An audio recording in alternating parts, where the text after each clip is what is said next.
The Philadelphia Orchestra enjoyed performances brought by the children from Shanghai Children's Palace of the China Welfare Institute on Saturday.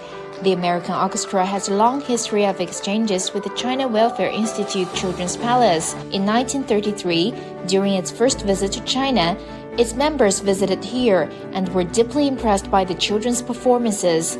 50 years later, the Philadelphia Orchestra was once again warmly welcomed.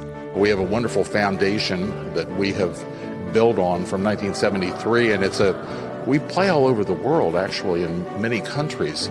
But this is our most extensive friendship. I mean, we've developed friendships with many organizations here, with many individual people that I still keep in contact with. And people come up to me all over the world that saw our first concerts in 1973, and they still remember that. So it's a very important event in our lives, both professionally and personally.